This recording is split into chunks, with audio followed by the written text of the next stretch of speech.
Pero muy buenas noches, bienvenidas, bienvenidos a 101 Capioví, este programa de televisión que busca, como siempre decimos, informar todo lo que se está haciendo en materia de gestión desde la Municipalidad de Capioví.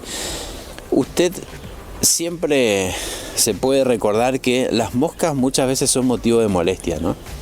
Muchas veces las moscas hasta inclusive generan conflictos sociales, pero en este caso, cuando hay una organización, una visión y sobre todo investigación y una mirada distinta hacia lo que tiene que ver la biodiversidad, la biología y cómo todo esto funciona en un entorno, y sobre todo con una mentalidad abierta, no mirando el futuro, sino el presente, para ver los recursos que se pueden generar en torno a la mosca. Desarrollo de la generación de conocimiento, que por ahí estamos muy poco acostumbrados a planificar y a observar detenidamente qué puede pasar en el tiempo con todo el trabajo de investigación que se puede hacer. Muchas veces estamos mirando y parados en las cuestiones coyunturales, discutiendo algunas cuestiones, pero sin una planificación seria, observable, metódica, que eso evidentemente cuesta mucho hacerlo. Y en este caso, nuestro director de Biodiversidad, Producción, Alimentación e Industria, que en su momento se lo puso como flamante, digamos, las nuevas generaciones miramos de un modo distinto algunos recursos que están alrededor y no nos damos cuenta. Escuche esta historia. En esta parte del programa vamos a tocar este tema interesante que tiene que ver con la generación de conocimiento. La generación del conocimiento nos saca muchas veces de la ignorancia un montón de cuestiones, y en este sentido de ignorar, la conciencia tiene que ver con tomar conocimiento de un montón de cuestiones. Y en ese sentido, tener informaciones concretas de proyectos que hasta suenan muchas veces difíciles de comprender. Uno habla un productor que está produciendo moscas en la provincia de Misiones. Y uno dice, ¿de qué se trata todo esto? Se trata concretamente de la mosca soldado negra, que es un proyecto que se aprobó a través del programa de pequeñas donaciones, que bueno, es un programa ya conocido aquí en la zona. Y vamos a hablar con el profesor Alejandro Borman, quien está trabajando en el área de biodiversidad, producción, alimentación e industria aquí del municipio, donde el conocimiento que se genera también a partir de su participación en Somos Red, que es una organización no gubernamental, y también en conjunto con un apoyo importante de lo que tiene que ver con el Procaipa y también con el Ministerio de Agricultura Familiar y obviamente también el municipio de Capioví. La generación de información es sumamente importante para ponerle luz a algunas situaciones que están relacionadas con la generación de un tipo de alimentación. Pero en eso no voy a entrar yo, para eso está el especialista que es Alejandro. Ya desde Agricultura Familiar, hasta el año pasado yo estaba trabajando dentro del equipo de Marta Ferreira en Agricultura Familiar. Y bueno, se venía trabajando en varias problemáticas que tenían que ver con la renta de la cría de animales, sobre todo monogástricos como aves, cerdos y peces. Y sabemos, bueno, que estamos con una asimetría importante, digamos, en la provincia. El alimento balanceado cuesta 50% más que en la zona núcleo. Entonces, para los productores es muy difícil competir con los precios de la mercadería que ingresa de otras provincias, ¿no? Tanto el pollo como el huevo, como la carne de cerdo, cuesta muchísimo. En todas esas búsquedas, que también hay plantas que se pueden utilizar para suplir esas necesidades, pero la proteína es una limitante, ¿no?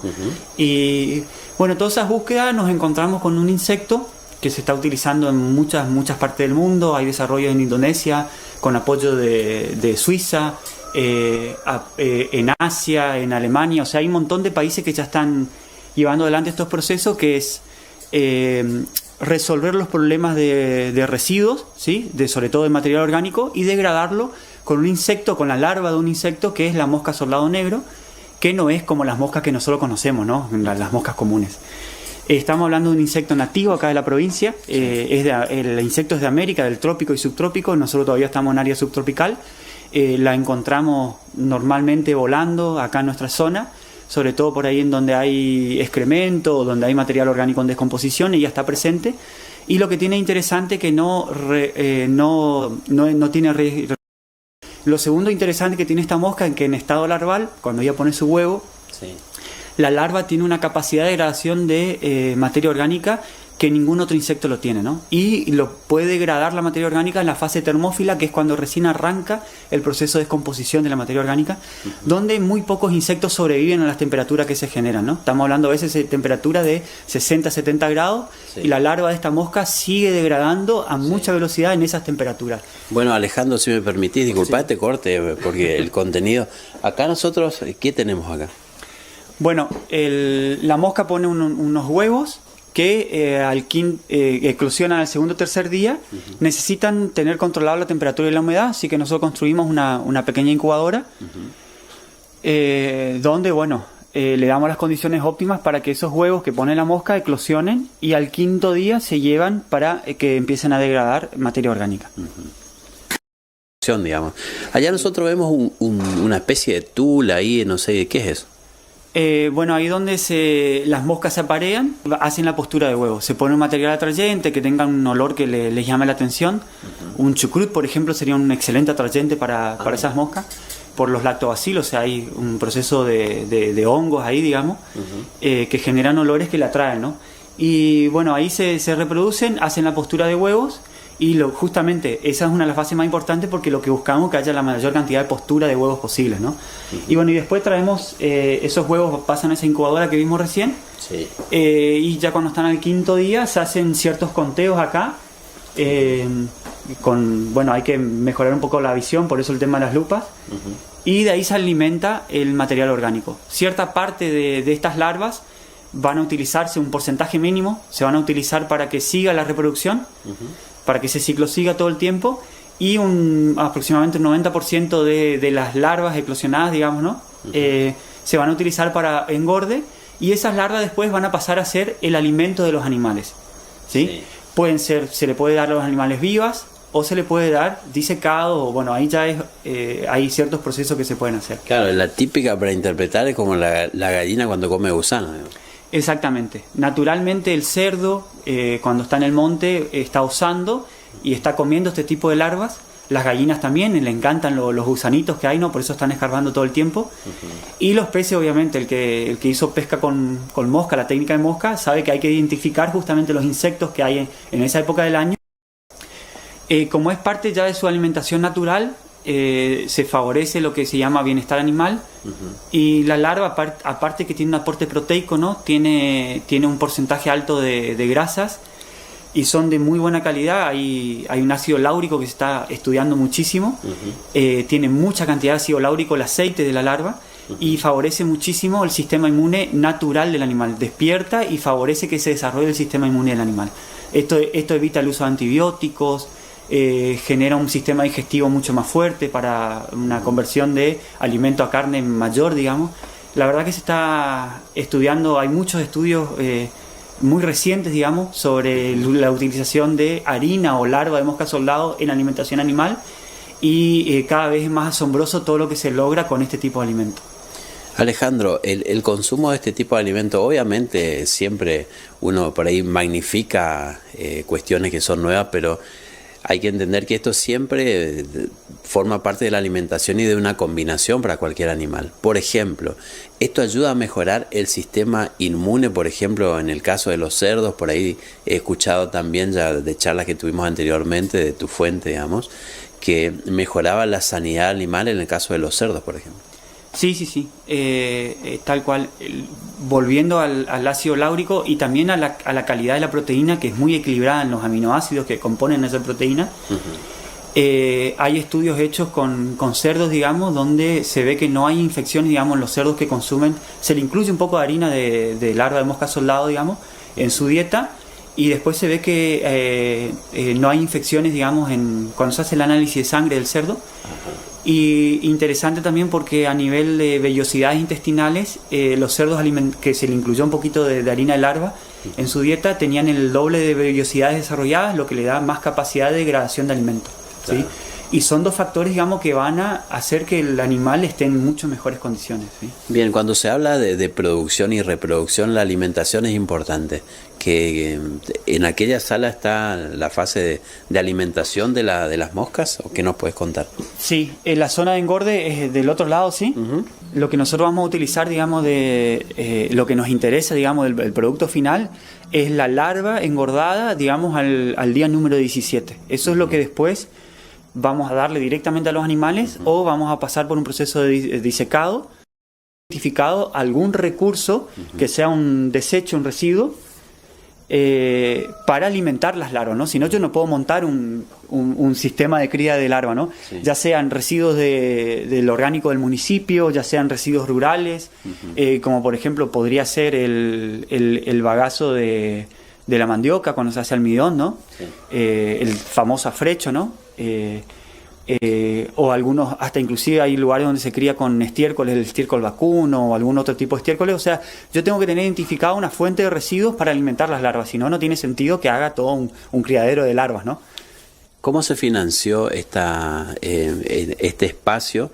Que entiendo, Alejandro, que es para generar contenido, generar información, no está en una fase de producción, digamos. En este momento no está en una fase de producción porque entramos en invierno y no es el mejor clima para reproducir la mosca, ¿no? Sí. Entonces sí, vamos a entrar en una fase de producción a partir de agosto, septiembre, digamos, ¿no? Uh-huh. Pero este espacio fue financiado con el objetivo de generar conocimiento y desarrollo local, porque bueno, cada región tiene sus características en cuanto al clima, en cuanto a los materiales disponibles para degradar.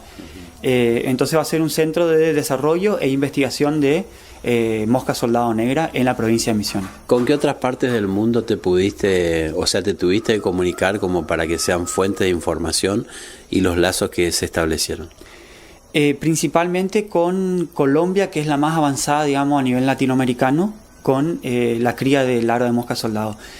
Hay otros países que están mucho más avanzados que toda Latinoamérica, que como nombraba al principio es Asia, Indonesia y Europa, que están produciendo esto a escala industrial, digamos, están solucionando problemas gravísimos, digamos, de disposición final de residuos orgánicos y generando un alimento de primera calidad para animales monogástricos. Pero principalmente el contacto es con biólogos colombianos que están bastante avanzados en cría de este insecto en climas muy parecidos al nuestro, que eso es lo importante. Yo podría comunicarme con algún centro europeo, pero no tendría sentido porque es totalmente un clima diferente al nuestro, ¿no? Bien.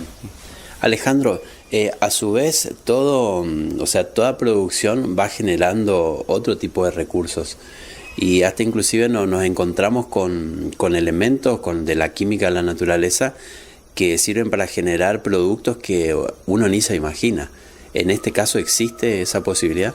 Bueno, por un lado no nombré hoy, pero lo que la larva de la mosca no llega a digerir se convierte en algo que se llama frass, que es un principio de un compost, ¿no? Que sirve como fertilizante de muy buena calidad, unos niveles de nitrógeno, de fósforo, bueno, lo que hay presente en los residuos orgánicos pasa ahí, ¿no? Entonces, muy buena calidad. También, por ejemplo, con los cuerpos muertos de las moscas, se puede hacer extracción de quitina a través de un proceso químico ya un poco más complejo, es algo de laboratorio, ¿no? Que se utiliza en medicina y un montón de otros rubros, ¿no? Se está investigando mucho eso. La quitina es un elemento muy investigado a nivel médico, pero no solo en medicina, sino tiene otras aplicaciones también, que yo la verdad que no conozco todas, pero es una de las cositas más ahí. Y también el aceite, cuando se hace extracción de aceite de la larva, también se está investigando para productos cosméticos, porque justamente por la presencia de este famoso ácido láurico, que por ahí nombro, la leche materna tiene mucho ácido láurico. Es importante hacer esa relación también. Sí. Y el aceite de coco, que también es un producto muy recomendado, también tiene mucho ácido láurico. Por eso están investigados, digamos, este aceite de esta larva, ¿no? Bien, Alejandro, ¿podemos pasar a la otra sala nuevamente para ir directamente a observar cuál es el resultado? Si vamos ahí un poquito más a la izquierda, en aquella bandeja blanca, ahí nos vamos a encontrar justamente con lo que tiene que ver con el resto de las moscas, ¿no? Que tiene que ver con lo que estabas explicando. Sí, estas son, moscas, cuando están en fase de adulto viven aproximadamente 7 a 10 días y este cuerpo muerto, digamos, de las moscas se puede utilizar también para los animales, una dosis baja, pero es lo que actualmente se está investigando y se extrae la famosa quitina, ¿no? ¿Sí? Que la quitina tiene que... La producción en 3D, que también viene a sumar un pequeño aspecto, digamos, en este caso de lo que es esta investigación y la práctica está llevando adelante. Sí, estábamos tratando de imprimir algunos esquineros más reforzados, digamos, para justamente colgar las redes donde se lleva adelante la reproducción. La famosa jaula de amor, por ahí se le llama técnicamente, donde se aparean las moscas. Entonces, bueno, eso y también algunas tablillas donde las moscas llevan adelante las posturas, también estábamos probando a imprimir. Se habla tanto de todo lo que tiene que ver con el 3D, y si se le suma conocimiento a todo esto, acá vemos las tablillas, por ejemplo.